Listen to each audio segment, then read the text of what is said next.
محترم ناظرین، ایک سوال ہے، ذی الحجہ کی پہلی تاریخ سے قربانی کرنے تک قربانی کا ارادہ رکھنے والے کو جسم کے بال اور ناخن نہ کاٹنا کیسا ہے؟ تو جواباً عرض ہے، مسلم شریف کی روایت ہے، ام المؤمنین ام سلمہ رضی اللہ تعالی عنہا سے مروی ہے، آپ صلی اللہ علیہ وسلم نے فرمایا کہ جب ذی الحجہ کا پہلا عشرہ شروع ہو جائے اور تم میں سے کسی کا قربانی کرنے کا ارادہ ہو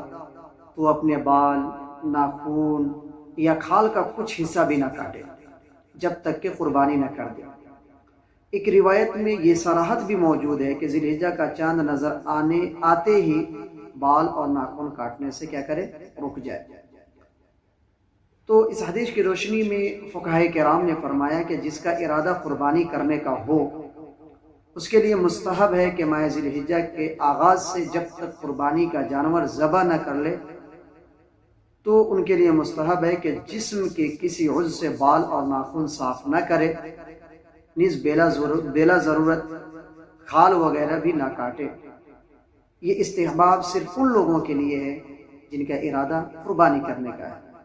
اس لیے آپ میں سے جو بھی حضرات صاحب نصاب ہے اور قربانی کا ارادہ رکھتے ہیں تو بدھ کی شام میں چاند دیکھنے کا اہتمام بھی کرے اور ان چیزوں پر بھی عمل کرے کہ قربانی کرنے کا ارادہ ہے تو بال کاٹنے سے، ناخن کاٹنے سے، جیسے ذی الحجہ کا مہینہ شروع ہو جائے ہم پرہیز کریں۔ جب ہم اپنی قربانی کے جانور کو ذبح کر لیں گے اس کے بعد انشاءاللہ ہم اپنے بال کو بھی کاٹے، اپنے ناخن کو بھی کاٹے۔ یہ مستحب عمل ہے، یہ کوئی واجب عمل نہیں ہے بلکہ یہ مستحب عمل ہے کہ جو قربانی کرے اس کے لیے مستحب ہے کہ وہ بال اور ناخن کٹنے سے پرہیز کرے۔ اللہ تبارک و تعالی ہم سبوں کو عمل کرنے کی توفیق